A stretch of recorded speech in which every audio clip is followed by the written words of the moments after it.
हम अपने आप को तीसरी इकोनॉमी, चौथी इकोनॉमी कहते थे, वो अभी छठवीं हो गई, बात अलग है। हमारे प्रधानमंत्री को तो लोग युग पुरुष और क्या-क्या ना अविनाशी से लेके नॉन बायोलॉजिकल से लेके विश्व गुरु मानते हैं। और हर जगह हमारे गोदी मीडिया एक ही रहता है कि भारत का डंका बज रहा है, भारत का डंका बज रहा है। लेकिन बाहर जाके हम चीन ने हमारी ज़मीन पे कब्ज़ा किया, तो हम चीन में जाके नहीं बोल सकते कि आपने कब्ज़ा क्यों किया? हम इशारों-इशारों में कहते हैं। हम जब ऑपरेशन सिंदूर में जीत रहे थे, तो अमेरिका के आँखें दिखाने पे चुपचाप वापस आ सकते हैं। कई जगह पे हम मार खाते हैं और अब हमारी स्थिति ये हो गई है कि नेपाल जैसा छोटा देश भी उसका विदेश मंत्री आके हमारे धरती पर हमें ही हमारी गलतियाँ दिखाता है और वो भी जयशंकर और डोभाल के सामने। नेपाल ने मोदी की ठोल फाड़ दी और भारत के अपमान पर 56 इंची सीना चुप है। वो दिल्ली में बैठकर बता रहा है कि भारत ने हमारी ज़मीन हड़पी है। इससे ज़्यादा क्या शर्मनाक बात हो सकती है? काला पानी लिपुलेख का ज़िक्र नेपाल के विदेश मंत्री ने दिल्ली में बैठकर भारत की ज़मीं को बताया अपना। मानसरोवर यात्रा पे भी कही थी बड़ी बात। नेपाल के विदेश मंत्री ने दिल्ली में बैठकर भारत की ज़मीन पर अपना दावा ठोक दिया है। उन्होंने कहा कि नेपाल लंबे समय से कहता आ रहा है कि काला पानी और लिपुलेख हमारी ज़मीन हमारी है और नेपाल की सहमति बिना दोनों देश अकेले या समझौता नहीं किया जाना चाहिए। इस दौरान उन्होंने मानसरोवर अस्सलाम यात्रा का भी वालेकुम दोस्तों, ज़िक्र किया। तारीख में पहली बार हुआ है कि नेपाल के नेपाल विदेश का वजीर मंत्री खारजा भारत में शिशिर खड़े होकर दोस्तों खनाल भारत को धमकी भारत दे रहा के है और कहता है दौरे पर कि हैं। हमारे यहाँ इलाकों पर उन्होंने आपका भारतीय कब्जा है। विदेश उन्होंने मंत्री एस लिपुलेक, काला जयशंकर पानी और और दोस्तों लिम्पियाधुरा के NSA नाम लिए, जो अजित डोभाल से उन्होंने कहा मुलाकात कि की। ये हालांकि मकबूजा इन इलाके मुलाकातों हैं के और बीच इन खन्ना ने पर ऐसी बात अभी कही थी तनाज़ा है कि और भारत की भारत विदेश को नीति के किसी लिहाज भी से ठीक मुआहदे में नहीं है। शामिल नहीं होना चाहिए जब तक इनके तनाज़ात को हल नहीं किया जाए। दोस्तों वो यहाँ पर ही नहीं रुके, उनके सामने थे भारत के वजीर खारजा जयशंकरा और दोस्तों एक जो नकली जेम्स बॉन्ड बना फिरता है वो भी उनके सामने था, लेकिन वो भी कुछ कर नहीं पाया, मुंह से एक लफ्ज नहीं निकल पाया। फिर वो यहाँ पर नहीं रुकते, वो कहते हैं कि हम इस मामले में, इस तनाज़े में चाइना को शामिल करेंगे कि चाइना हम हमारे इस तनाज़े में आए और हल करके दे कि किस तरह ये भारत से हलाके लेने हैं। फिर वो यहीं पर भी नहीं रुकते और कहते हैं कि हमने यूनाइटेड किंगडम से भी रिक्वेस्ट की है कि वो आए और इस हलाके को छीन कर हमें वापस करें। दोस्तों देखें कि भारत बिल्कुल भी एक लफ्ज भी उनके सामने बोल नहीं पाया और पूरा गोदी मीडिया इस पर खामोश है। चंद यूट्यूबर इस पर वीडियो जरूर बना रहे हैं, लेकिन भारत इस खबर को छुपाने में लगा है। खुद सोचे कि अगर कोई अफगानिस्तान का बंदा पाकिस्तान आ जाए और कहे कि जो ड्यूरेट लैंड है हम उसे नहीं मानते, पाकिस्तान में खड़े होकर कहे, दोस्तों भारतीय मीडिया में धमाके फूटेंगे, इतनी खतरनाक रिपोर्टिंग होगी। लेकिन ना पाकिस्तानी मीडिया ना ही भारत का मीडिया कोई भी रिपोर्ट नहीं कर रहा। यहाँ तक कि किसी को तो पता भी नहीं होगा कि इतनी बड़ी बात होगी है। यहाँ ये समझे कि ये तो पहली वीडियो होगी जो आप देखेंगे जिसमें ये बताया जाएगा कि नेपाल ने खड़े होकर भारत को ठोका है, धमकी दी है और भारत दोस्तों बिगी बिल्ली की तरह उनके सामने लेटा हुआ था।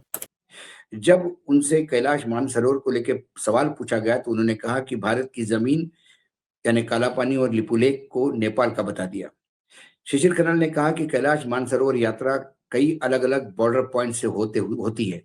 बहुत से लोग नेपाल के रास्ते यात्रा करते हैं। हमारी चिंता काला पानी और लिपुलेख इलाके से जुड़ी भारत और चीन के बीच समझौतों को लेकर है। हम लंबे समय से कहते आ रहे हैं कि यह जमीन हमारी है और नेपाल की सहमति के बिना दोनों देश अकेले या समझौता नहीं कर सकते। हम दोनों देशों को डिप्लोमेटिक नोट समेत अपनी बातचीत के जरिए ये बहुत बार साफ तौर पर बता चुके हैं।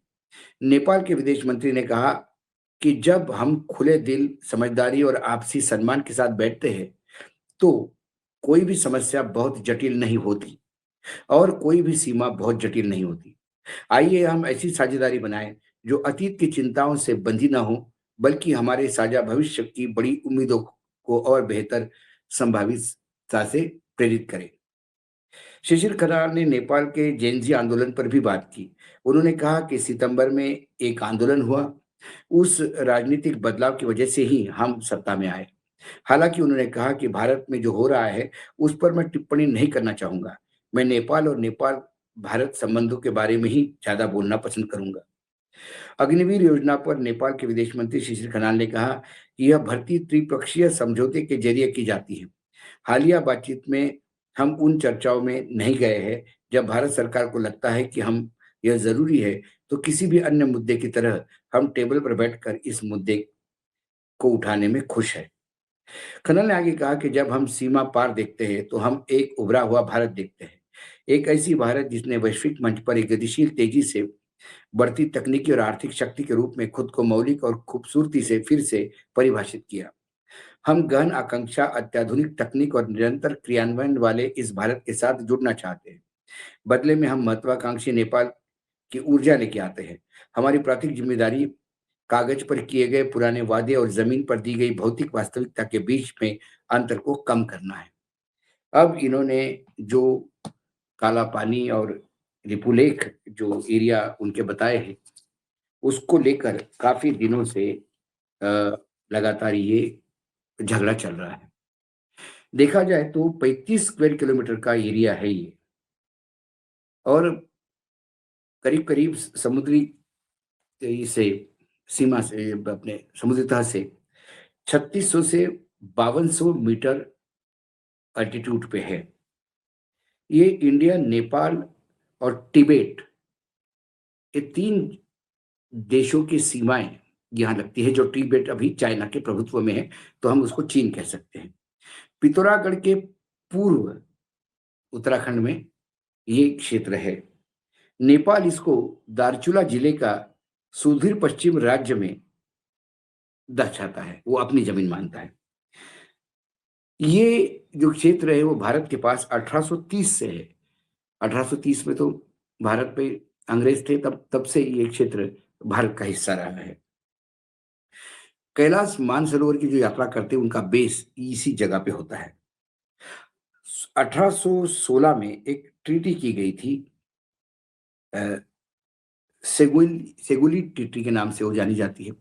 उस ट्रीटी में ये तय था कि काली नदी जो है वो नेपाल और की बॉर्डर माना जाता था।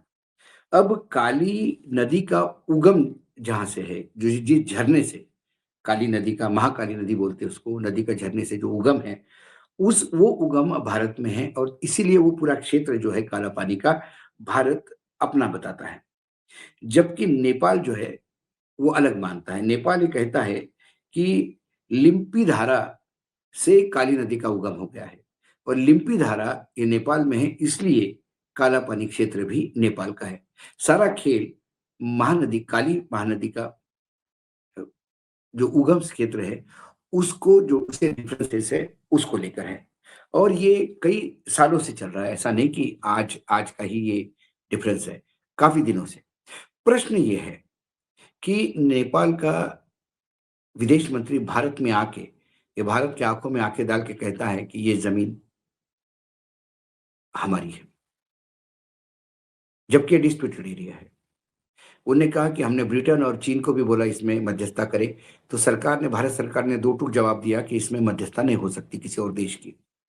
लेकिन लंका का कहना है कि ये जो बॉर्डर बनी है, ये बॉर्डर ही तब बनी थी, 1816 में एग्रीमेंट हुआ था, 1830 से कब्जा है भारत का उस पे। तो ये ब्रिटिश इंडिया में बना था, इसलिए ब्रिटेन इसका एक भाग हो सकता है। दूसरा, चाइना, जब हम मानसरोवर का एग्रीमेंट चाइना के साथ करते हैं तो उन्होंने कहा कि ये काला पानी बेस से जाता है, क्योंकि ये जमीन अभी विवादित है, तो कम से कम हमको कॉन्फिडेंस भी लेना चाहिए। एक तरफ वो भारत को मित्र भी मानते हैं, एक तरफ भारत को वो प्रगतिशील और बहुत अच्छी वो डिप्लोमेटिक भाषा जो उन्होंने यूज की कि भारत एक सुंदर देश है, बहुत तरक्की कर रहा है, और भारत ने नए नए आयाम गाढ़े हैं। ये सारी बातें उन्होंने की, और जेन जी के आंदोलन पे चुप रह के उन्होंने और बता दिया कि वो बहुत वाकई अच्छी डिप्लोमेसी करते हैं। उन्होंने कहा कि आपका मतलब, उन्होंने कहा कि जहाँ हमारे यहाँ जहाँ तक है, जेन जी के आंदोलन से ही हम सत्ता में आए हैं, आज मैं यहाँ हूँ तो उसी आंदोलन से हूँ, लेकिन आपके यहाँ के आंदोलन पे मैं नहीं बोलूंगा, वो भारत का आंतरिक मामला हो सकता है, मतलब इसीलिए नहीं बोला होगा। लेकिन उन्होंने ये जरूर कहा कि हम सत्ता में आए इसलिए है कि जेन जी आंदोलन हुआ, तो इनडायरेक्टली उन्होंने जेन जी आंदोलन को सत्ता परिवर्तन का एक केंद्र भी बताया है। कुल मिलाकर आज जो नेपाल कर सकता है वो भारत क्यों नहीं कर सकता?